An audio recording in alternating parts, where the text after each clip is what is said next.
Quero convidá-la a abrir sua Bíblia, no texto de Lucas capítulo 5.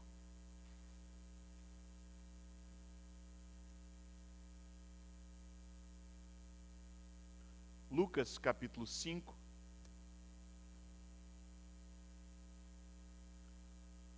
Vamos ler os versos de 1 a 11. Hoje estou começando uma nova série, mensagens, e terminamos o texto de Colossenses, né? E essa série está intitulada Encontros Extraordinários. A Bíblia é marcada por vários encontros. E de agora, nesses meses de novembro e dezembro, nós vamos tratar de alguns encontros. Por que extraordinários? Porque foram encontros que mudaram a vida daquelas pessoas, as pessoas que viveram esse encontro com o Senhor Jesus, com o próprio Deus, não encarnado, né? Porque Jesus é o próprio Deus encarnado, mas existem experiências no Antigo Testamento de encontros com manifestação de teofanias, manifestações de Deus e encontros com Jesus Cristo, que é Deus. E a ideia é nós olharmos para esses encontros e entendermos aquilo que Deus quer fazer e pode fazer. Porque a vida é feita de encontros. Nós estamos aqui num encontro. O culto é um encontro. Por isso até houve muita discussão teológica sobre essa questão de culto online, né? Será que a gente pode chamar de culto o fato de estar cada um num lugar e a gente se reunir online? Alguns pastores entraram nessa crise, né? E conversando até com um colega, falou assim: existe culto online? Porque culto é encontro. E esse encontro que nós estamos aqui hoje com alguns irmãos presentes, mas ficamos durante meses nos encontrando virtualmente, né? A vida é assim, a vida é marcada por encontros.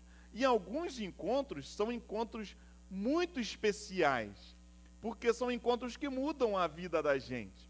Algumas pessoas que você encontrou na sua vida mudaram a sua história.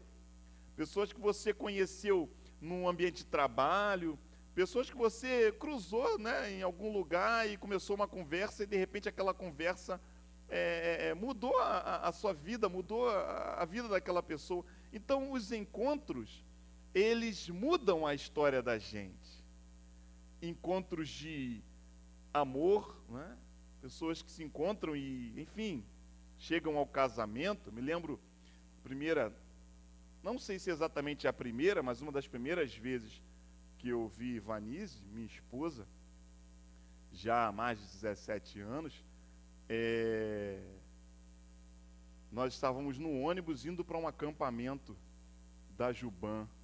Eu acho que eu já tinha visto ela em outros momentos, mas naquele dia foi um dia mais especial, né?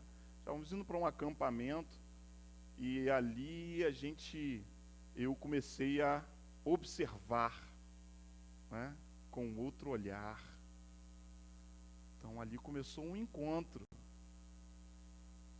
Não aconteceu nada naquele acampamento, né? Se você já está aí com a sua mente, né, viajando, achando que nada, ela não queria nada, nem comigo, nem com ninguém, naquele acampamento. Mas não tem problema, porque depois daquele primeiro encontro, aconteceram outros encontros aleatórios, provocados por mim, aleatoriamente, né? E a gente foi se encontrando por acaso em algumas situações. Ah, você está aqui? Estou aqui também. E os encontros aleatórios foram se tornando mais frequentes, até que nós estamos aí, juntos há mais de 20 anos, casados há mais de 17 anos. Alguns encontros mudam a vida da gente. Mas o encontro com Jesus, ele é sempre um encontro extraordinário. Extraordinário. E é sobre isso que eu quero falar. Eu quero convidá-lo a ler então esse texto comigo, de Lucas capítulo 5, versos de 1 a 11. Eu leio na versão Nova Almeida Atualizada, NAA. Então, pessoal da projeção, aí hoje eu estou usando a NAA. e não a nova versão transformadora que eu tinha usado mais, né? Vamos lá. Diz assim a palavra do Senhor, verso número 1. Aconteceu que Jesus estava junto ao lago de Genezaré, e a multidão apertava para ouvir a palavra de Deus. Então ele viu 2 barcos junto à praia do lago. Os pescadores tinham desembarcado e estavam lavando as redes. Entrando num dos barcos, que era o de Simão, Jesus pediu-lhe que o afastasse um pouco da praia. E assentando-se no barco, ensinava as multidões. Quando acabou de falar, Jesus disse a Simão: leve o barco para o lugar mais fundo do lago, e então lance as redes de vocês para pescar. Em resposta, Simão disse: mestre, havendo trabalhado toda a noite, nada apanhamos. Mas, sob esta sua palavra, lançarei as redes. Fazendo isso, apanharam grande quantidade de peixes, e as redes deles começaram a se romper. Então fizeram sinais aos companheiros do outro barco para que fossem ajudá-los, e foram e encheram ambos os barcos a ponto de quase afundarem. Vendo isto, Simão Pedro prostrou-se aos pés de Jesus, dizendo: Senhor, afaste-se de mim, porque sou um pecador. Pois à vista da pesca que fizeram, a admiração se apoderou dele e de todos os seus companheiros, bem como de Tiago e João, filhos de Zebedeu, que eram seus sócios. Então Jesus disse a Simão: não tenha medo. De agora em diante você será pescador de gente. E arrastando eles os barcos para a praia, deixando tudo, o seguiram. Esse texto nos mostra várias lições. Eu quero destacar algumas. Logo no início, olhando para o texto, a gente percebe que Jesus já está conhecido, Jesus já tem à sua volta uma multidão sedenta. Existem ali homens, mulheres, crianças, sedentos de ouvir algo a respeito de Deus, das grandezas de Deus, porque naquele momento Jesus já havia realizado alguns milagres, ele já pregava com uma autoridade diferente, então as pessoas já estavam desejosas de saber o que ele tinha para dizer, ele já estava cercado de pessoas. E eu quero então tirar daqui já uma primeira lição. Ainda hoje eu creio que existem pessoas sedentas à procura de uma palavra viva. Nós temos visto isso em igrejas que estão com seus templos abertos e as pessoas estão começando a ir, pessoas novas. Temos visto pela quantidade de mensagens que têm sido pregadas pela internet e pessoas que estão procurando. Por quê? Porque no meio de toda essa situação, as pessoas estão precisando de palavras. E aqui a gente percebe que Jesus, por ter autoridade, ele está cercado de pessoas que querem ouvir. Por isso eu quero dizer, se você está aqui, você vai ouvir uma palavra viva, que é a palavra de Deus. Louvado seja o nome do Senhor. Se você está aí assistindo online, ou quando você ouvir essa mensagem, você vai ouvir uma palavra viva de Deus. E isso já está acontecendo hoje também. Isso é bom. Isso é maravilhoso. A segunda lição que eu tiro desse texto, logo no versículo do número 2, que diz assim: então ele viu 2 barcos junto à praia do lago. Os pescadores tinham desembarcado e estavam lavando as redes. E aí eu quero trazer uma frase para que você pense. Jesus vai além do seu expediente. Quando Jesus chega naquela situação e ele vê 2 barcos, os pescadores estavam lavando as redes. Eles passaram a noite pescando e aquilo ali era o final do expediente deles. como o pessoal diz hoje, né? Sextou. Não é assim que o pessoal fala? Sextou. Sextou acabou a semana. Partiu para o boteco, partiu para a noitada, não é assim? Sextou. Acontece que, se era isso que estava na cabeça de Pedro, não era o que estava na cabeça de Jesus. O expediente ainda não acabou. Ainda não é a hora de ir embora. E aí a gente começa a entender o seguinte: a minha agenda nem sempre é a agenda de Deus.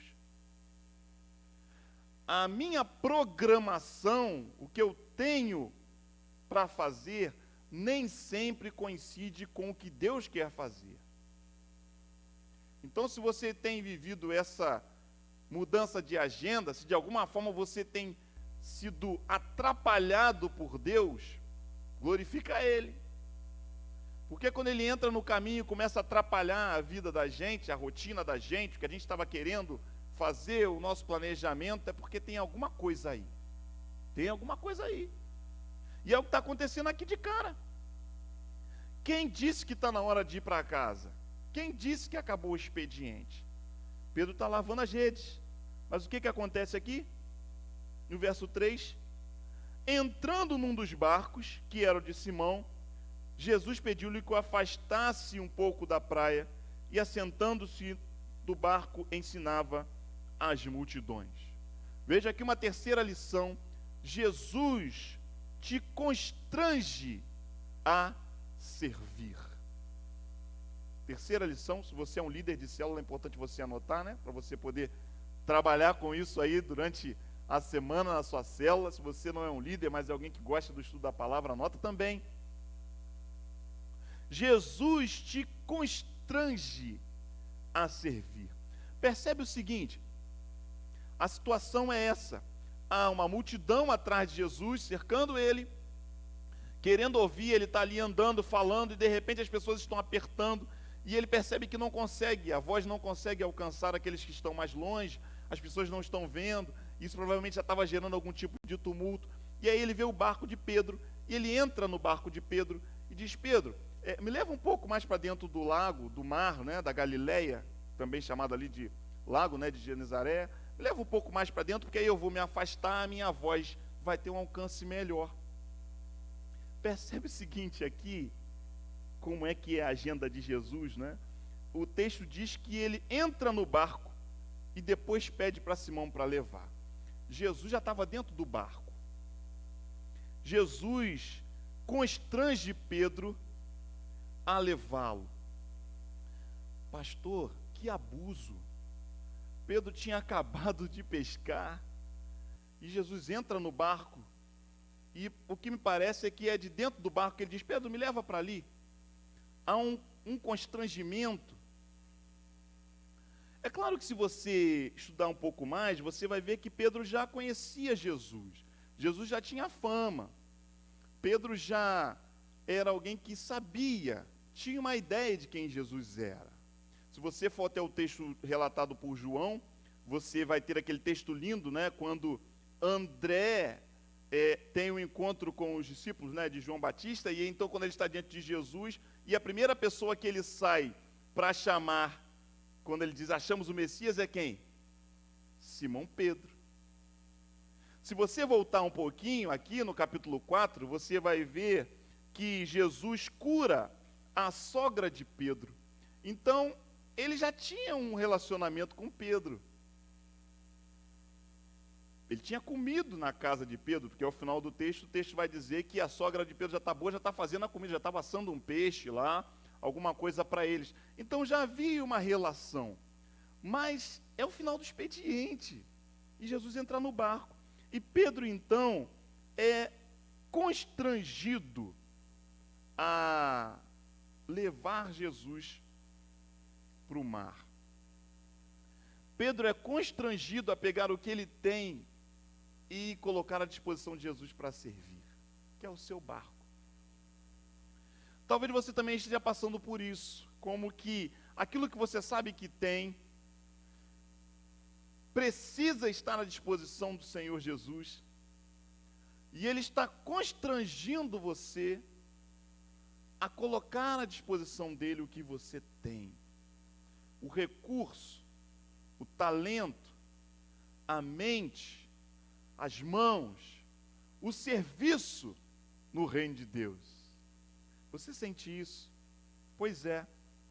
Nessas horas eu fico pensando até sobre essa questão do livre-arbítrio, né? A gente ouve alguns momentos na Bíblia que parece que em alguns determinados instantes a gente não tem muita escolha não, é isso aí mesmo. Né? A gente olha a história de Jonas ali, algumas histórias bíblicas que mostram assim, poxa, mas ele pôde realmente dizer que não? Porque parece que há momentos em que Deus diz, não, é isso mesmo, eu quero o que você tem, eu quero o que está na sua mão, eu quero o seu talento, eu vou usar e pronto, vamos embora, já pulei no seu barco, me leva para ali. A coisa tem uma dinâmica diferente, né? Será que Deus quer usar alguma coisa que está nas suas mãos, que é sua? E você ter se sentido constrangido a isso, mas está travado. A gente conhece o final da história e o que ele faz com aquele barco. Você ainda não conhece o final da sua história, então talvez isso esteja fazendo você reter. Reter. E aí eu quero te encorajar a dizer, olha, não retém não, porque talvez o que você está retendo esteja retendo algo grandioso que Deus quer fazer na sua vida, mas falta você colocar o barco à disposição. Coloca o barco à disposição. E Pedro obedece, se afasta um pouco com o barco, e Jesus começa a ensinar. E olha, eu vou ser sincero com você, eu duvido que Jesus tenha feito uma pregaçãozinha de 30 minutos. Duvido, hein? Porque a multidão estava sedenta, ele falava com autoridade, ele curava, ele libertava, e quando ele começava a ensinar, eu duvido muito que durava 30 minutos. Jesus devia ser um pregador bem empolgado, cheio de sabedoria, cheio de presença de Deus. As pessoas deviam ficar vidradas. E ele ali foi falando. E Pedro e alguns companheiros estão ali no barco, ouvindo. E sabe quando você está diante de uma palavra poderosa? Sabe quando você pega o pregador empolgado e você está ali acompanhando tudo? E você está ali vibrando junto, você está, gente, tem alguma coisa comigo hoje. Mas quando vai chegando no final do sermão, você está alegre, mas você vai voltar para casa, você vai voltar para a sua vida, as coisas vão continuar como eram antes, e parece que falta alguma coisa. Já aconteceu isso com você? Você vibrou ali na mensagem, e na segunda-feira, parece que foi só mais uma mensagem. É verdade, acontece isso com a gente. E eu gosto de ler a Bíblia sem glamour, né? Porque quando a gente lê as histórias bíblicas, a gente lê os milagres, a gente lê os eventos, a gente tem uma tendência a construir algo como uma novela mexicana, né? E colocar uma voz aveludada em Jesus. Pedro, posso entrar no seu barco? Claro, mestre, sobre a tua palavra. A gente não pensa, mas não é? Quando você está lendo a Bíblia, você não lê. Eu sou o inverso disso. Eu leio e eu gosto de trazer realidade para aquilo ali. E quando eu vejo a realidade daquilo ali, eu leio a segmento do texto, quando, dos versos 4 em diante, Jesus acaba de falar, e ele olha para Pedro e diz: afasta o barco da praia, lá para o lugar mais fundo, e lança as redes. Se você tirar todo o glamour dessa situação, se você esquecer o que vai acontecer depois, e você se colocar no lugar de Pedro, quando você lê Pedro, no verso número 5, dizendo: mestre, havendo trabalhado toda a noite, nada apanhamos, mas sobre essa sua palavra lançarei as redes. Pensa comigo nessa condição de Pedro. ele passou a noite toda pescando. Eu não sou pescador. Já joguei umas tarrafas aí nos riozinhos aí, para tentar fazer alguma coisa. Uma vez, mas assim, junto com uma turminha, uma vez me ajudaram, foram me ensinar a pescar um tal de, acho que é pitu o nome, daquele camarão grande, que você pesca com a mão, é pitu, não é isso? Para pescar com a mão, e eu consegui pegar nada, eu cheio de medo, e tinha que enfiar a mão dentro de um buraco para pegar o camarão, todo enrolado, era moleque, 12, 13 anos, nunca pesquei nada. Mas eu fico imaginando alguém que passou a noite no trabalho, joga a rede, puxa a rede e só vem bota, lixo, as coisas que o pessoal jogou lá no lago de Genezaré, e joga a rede de novo e puxa a rede e canta alguma coisa, né? Não, agora vamos fazer silêncio, que eu acho que os peixes não estão do lado de cá, e muda de lado e joga a rede e puxa a rede e nada. E aí de manhã, Pedro já estava lavando as redes, ou seja, ele já encostou o barco, ele está lavando as redes, ele já finalizou o expediente, vai voltar para casa sem nada. Ainda vai encontrar a mulher em casa, ainda tem esse detalhe. E aí, como é que foi? Não sei se ele tinha algum trocado para passar na peixaria e levar, né? Pelo menos para não chegar sem nada em casa. Mas esse é Pedro na praia. E aí Jesus pula no barco dele e começa a pregar por algumas horas. E depois de algumas horas ouvindo um sermão maravilhoso de Jesus, bênção pura, mas eu quero ir embora para casa, pastor, já está quase na hora, né? Tá maravilhoso, mas posso ir para casa? Jesus diz, entra de novo para o fundo e lança a rede. Clareou a cena para você? Quando Pedro olha para Jesus e diz assim, Senhor, nós trabalhamos a noite toda e não apanhamos nada. É como se ele estivesse tentando deixar claro para Jesus a realidade daquela situação. Senhor, o meu dia foi horrível. Senhor, a minha noite foi péssima. Você tem noção de como eu estou cansado? Tem ideia? Senhor, já te vi até fazer milagre, verdade, né? Isso é a mente de Pedro trabalhando, é a minha mente imaginando a mente de Pedro. Eu não sei se você já viveu essa situação, eu já vivi, né? Porque eu já trabalhei no mundo corporativo, e é como aquela história do dia em que você tem que bater meta, né? Hoje é dia 1º, ontem foi final do mês, e aí você tem que fechar a meta. E se você não fecha a meta, não tem o bônus. E você já está contando com o bônus para pagar a prestação, porque todo mês você fecha a meta. Só que naquele dia, o dia foi ruim. Pô, eu só precisava vender um sapato de R$ 150 para fechar a meta. Está batendo 6 horas da tarde e ninguém comprou nada. Você sabe o que significa isso? Quem trabalha com isso sabe. E a gente tinha meta, no meu caso, de atendimento ao cliente, e quando a gente fechava a meta de atendimento, a grana que entrava era boa. E quando não fecha a meta, e você vê a equipe do amigo saindo para comemorar, porque já está tudo certo, fechou, e você não fechou a meta. Vai voltar para casa e no mês seguinte vai cair menos no bolso, e aquela conta que já estava certa de pagar com a meta não vai ser paga. Percebe que a vida é cheia de situações assim. Todo mundo tem um dia ruim. Às vezes um pouco mais do que um dia, né? Às vezes uma semana, em que você gostaria de apagar. Dá para apagar essa semana da minha vida? Que semana ruim. Dá para apagar?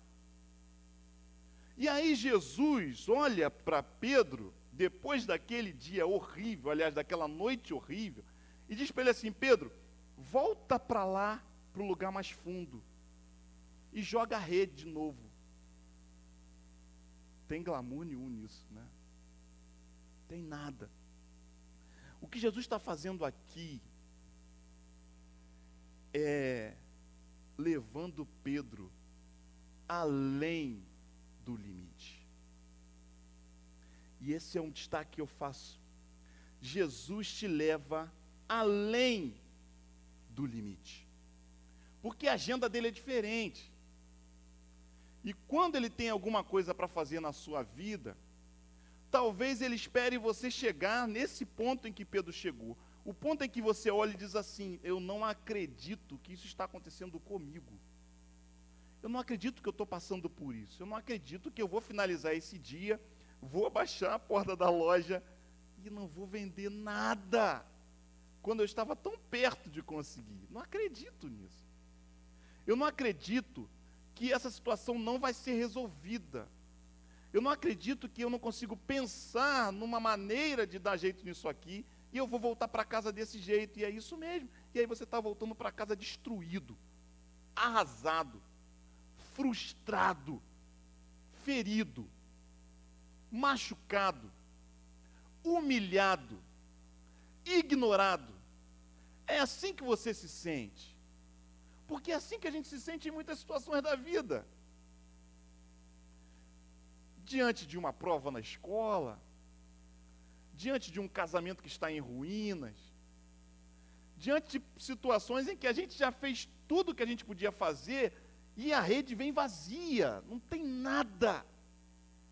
E aquele lugar específico ali, ele se torna um lugar tenebroso para você, porque é naquele lugar onde as pessoas parece que estão todas olhando para você e afirmando: está vendo aí o que você é um nada. Você não conseguiu nada. Você não resolve nada. Eu não sei o que você ainda está fazendo aqui, por que você ainda não foi embora. Percebe que a nossa vida é cheia disso. E eu vejo Pedro assim. E ele está no limite. E Jesus manda ele fazer o quê? Manda ele voltar. Por que Jesus manda ele voltar? Porque o milagre, ele está além do limite. Louvado seja o nome do Senhor. O milagre não pode acontecer se você está vivendo dentro do seu limite, porque senão não é milagre. O que é milagre? Milagre é algo extraordinário. Milagre é algo que não está escrito. Se eu digo aqui numa placa, por exemplo, que você pode entrar aqui, toda vez que você estiver aqui tem milagre, não tem milagre, porque se acontece todo dia, não é mais milagre. Percebe? Milagre precisa ser algo a mais. É claro que vai acontecer na vida de um, não vai acontecer na vida do outro. Claro, porque senão não é milagre. Não é milagre. Então, o milagre só acontece quando a gente está no limite, onde não há mais nada a fazer.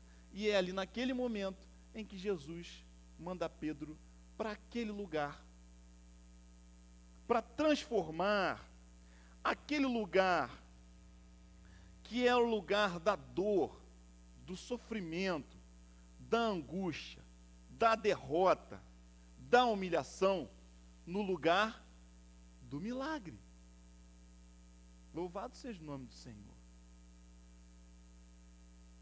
Pastor, eu estou entendendo isso.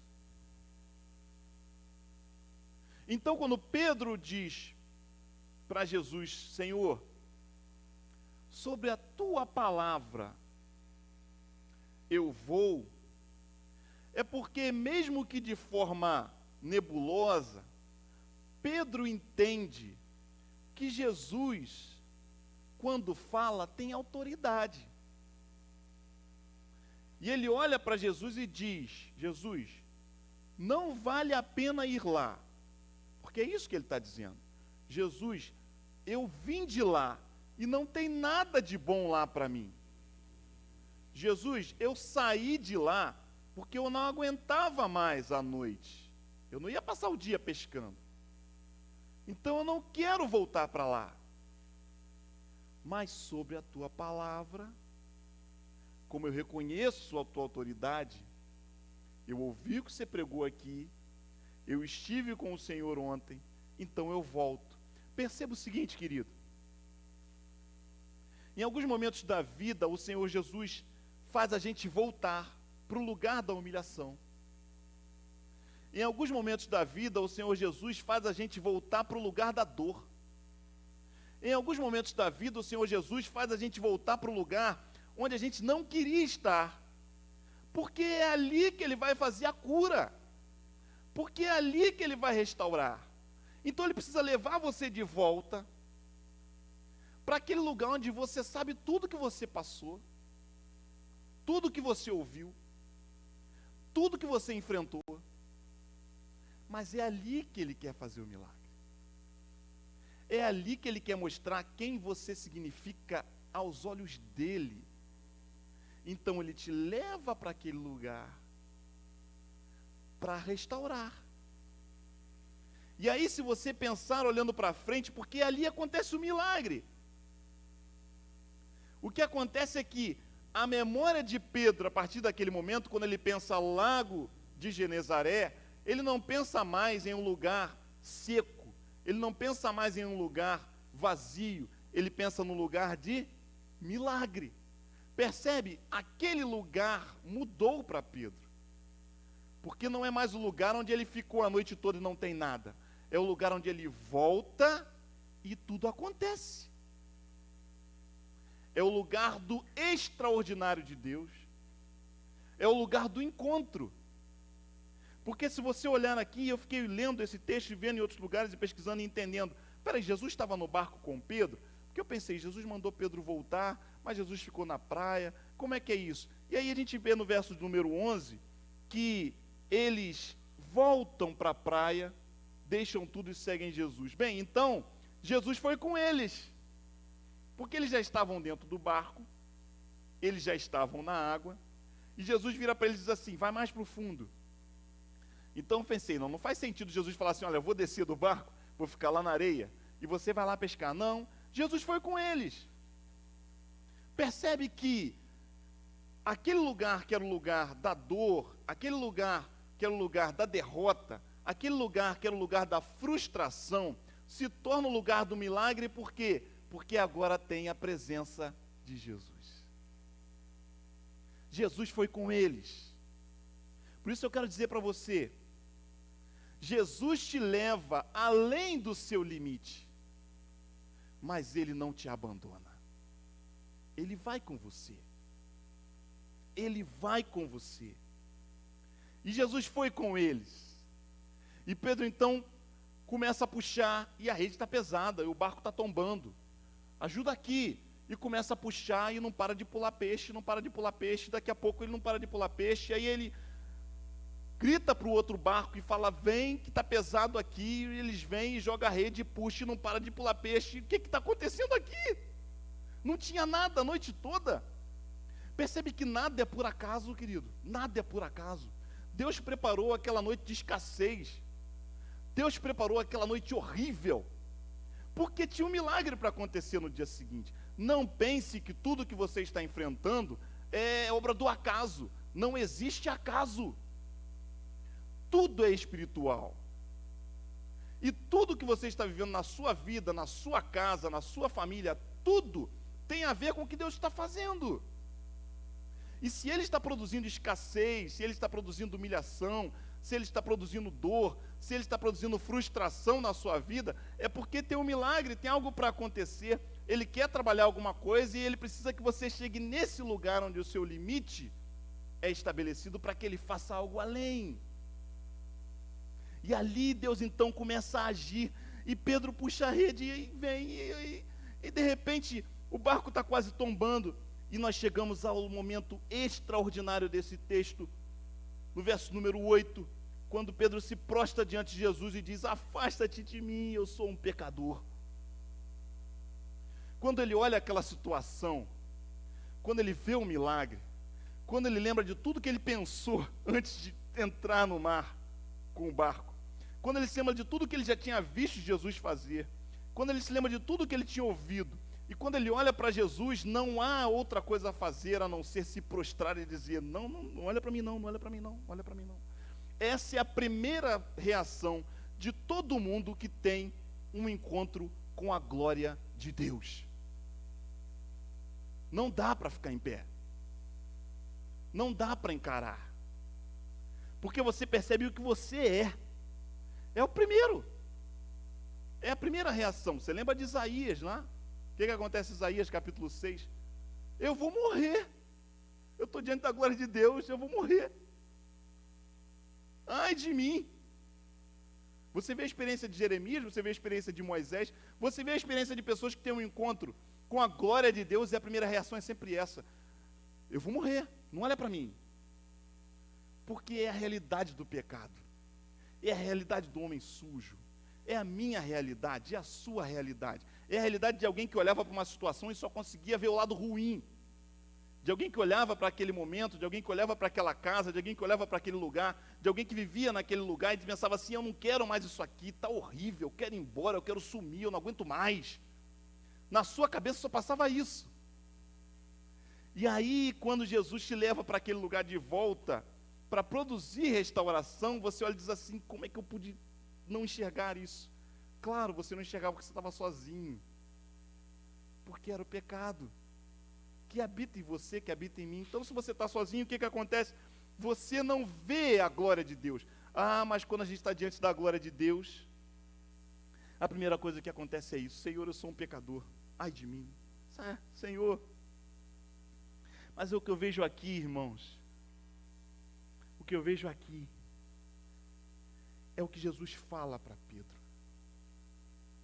O texto diz que Pedro, Tiago, João e todos os que estavam ali, eles são tomados de admiração. Algumas traduções dizem assombro. Eles estão espantados porque eles viram que não tinha vida naquele mar, naquele dia. A noite toda não tinha nada. E de repente, eles não conseguem carregar o barco. Eles estão espantados. Diante de quem a gente está? Que poder é esse? Quem é ele? Eles estão assombrados. E aí Jesus olha para Pedro e diz: não tenha medo.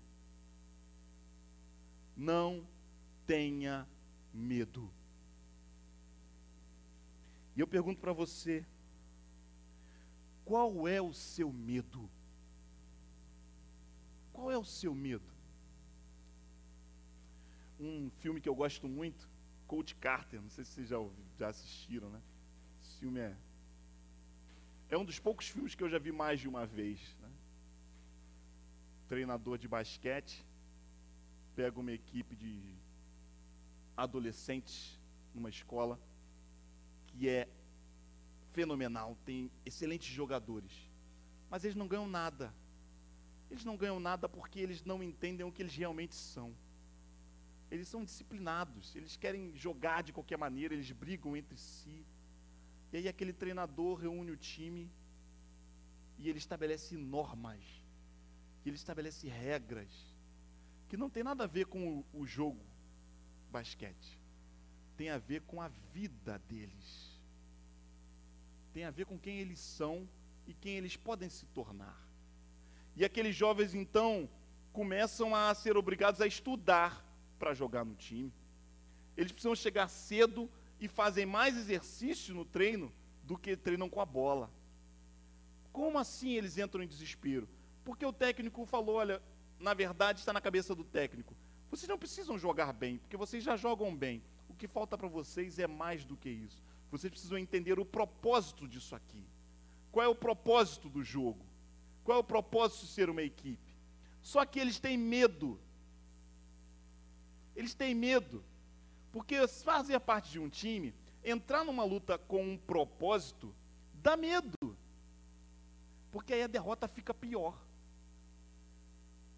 E numa determinada cena ele pega o rapaz que é o mais revoltado, né, de todos, e ele pergunta para ele: do que você tem medo?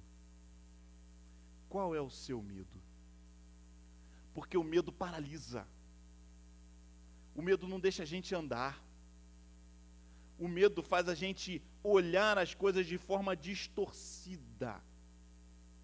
E quando Pedro diz que é um pecador, e ele está prostrado diante de Jesus porque ele está vendo a glória de Deus, é o próprio Deus diante dele, o que Jesus vê nele? Medo. Medo. Porque diante da nossa humanidade nós tememos. E aí Jesus olha para ele e diz: não tenha medo. Qual é o seu medo? O medo de se frustrar? O medo de não alcançar o sucesso que você tanto deseja, o medo de decepcionar as pessoas que estão à sua volta, porque todo mundo acredita em você, todo mundo sonha com você, todo mundo jogou expectativas em cima de você, e de repente você percebe que não vai ser aquilo tudo, e aí você tem medo, e aí você está travado. O medo de se entregar de verdade, de se lançar de verdade, de dizer, tá bom, eu largo tudo, mas e aí, como é que vai ser? Jesus chega diante de uma situação em que ele olha para Pedro e diz, não tenha medo, porque eu estou trazendo sentido para a sua vida. Não tenha medo, porque eu tenho propósito para você. Não tenha medo, porque o que eu enxergo em você é muito mais do que um pescador. Eu enxergo em você alguém que vai impactar a vida de pessoas. Então você vai ser mais do que pescador de peixe. Você vai ser pescador de gente, de homens, de vidas. Quando eu olho para você, eu vejo mais do que uma faculdade terminada. Eu vejo mais do que alguém que tem um salário razoável. Eu vejo mais do que alguém que vai sustentar a família. Não, eu vejo muito mais.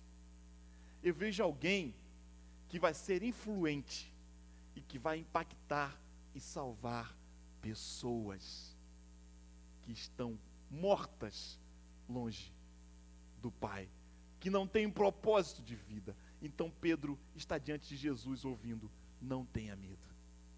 Não tenha medo. Qual é o seu medo? Coloque-o diante de Jesus. Qual é o seu medo? Volte para o lugar da dor. Volte para o lugar da humilhação. Mas não volta sozinho. Volta com Jesus. Para que Ele transforme aquele lugar num lugar de milagre. Qual é o seu medo? Renda-se a Cristo. E eu vou fazer de você pescador de gente.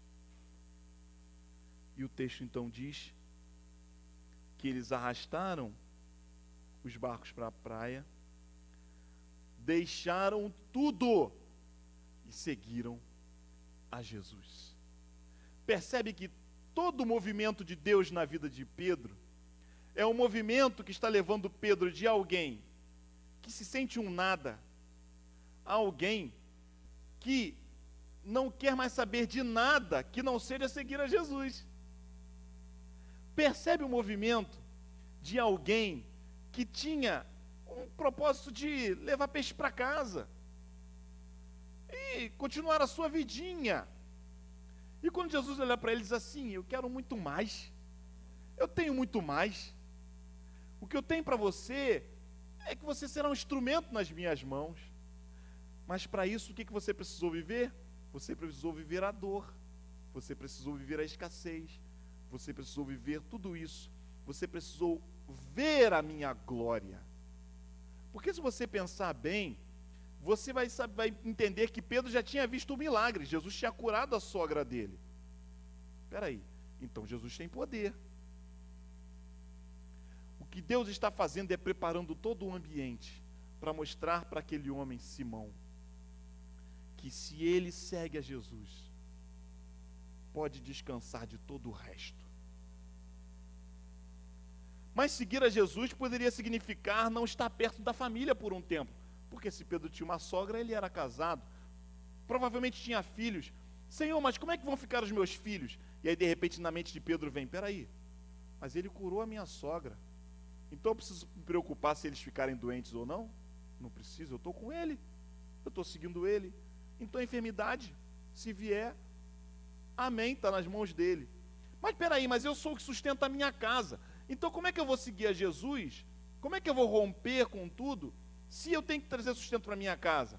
Opa, peraí, enquanto eu trabalhava o sustento com a minha própria mão, o que aconteceu na noite toda? O que aconteceu? Nada, vazio. Ah, mas agora que eu entreguei a Jesus, que eu ouvi a voz dele dizendo volta, e eu obedeci e voltei, o que aconteceu? Eu não consegui carregar o barco. Então eu preciso me preocupar com o sustento da minha família, quando eu resolvo seguir a Jesus? Claro que não. Percebe? Pedro é levado a uma condição onde ele olha para Jesus e diz assim: eu estou contigo. E o resto é detalhe. Está tudo na sua mão. Descanso. Descanso. Ah, mas como é que vai ser? Não, não tem como é que vai ser. Jesus já mostrou para ele. Ele viu a glória de Deus. Ele teve uma experiência. Ele teve um encontro extraordinário. Querido, eu quero finalizar essa palavra dizendo isso para você. O Senhor Jesus continua sendo o mesmo. E hoje pode ser o dia do seu encontro extraordinário. O que você precisa romper? O que você precisa largar? O que ainda está te travando para dar esse passo e ter uma experiência com Jesus? Diante da glória de Deus, diante de Jesus, o que está faltando? Senhor, pastor, Jesus não está aqui. Eu não estou vendo como Pedro viu. Claro que está, porque o Espírito Santo de Deus está aqui. Louvado seja o nome do Senhor. E esse Espírito Santo de Deus é a manifestação de Deus, porque Ele é Deus. E da mesma forma que Pedro podia ver a glória de Deus em Jesus, porque Jesus é Deus, você pode ver a glória de Deus no Espírito Santo de Deus, porque Ele é Deus. Mas para isso você precisa estabelecer esse relacionamento com o Espírito Santo. Você precisa ir diante dEle, rendido, e dizer: eu largo tudo, porque não existe nada se eu não estou diante do Senhor. Você está disposto a isso? Você quer ter essa experiência com o Espírito Santo de Deus? Você quer viver esse algo extraordinário? Então se renda como Pedro se rendeu. Renda-se diante dele. Pare de olhar as circunstâncias e o lugar da escassez. Vá com Jesus e transforme esse lugar num lugar de cura, de salvação, de libertação, de renovo. E siga-o, deixando tudo para trás. Você está disposto a isso? Ele ouve a sua oração. Você pode fechar os seus olhos e falar com Ele agora dizendo: é isso mesmo. Não dá para continuar do jeito que eu estou. Eu largo tudo para te seguir. Eu largo tudo para te seguir. Amém.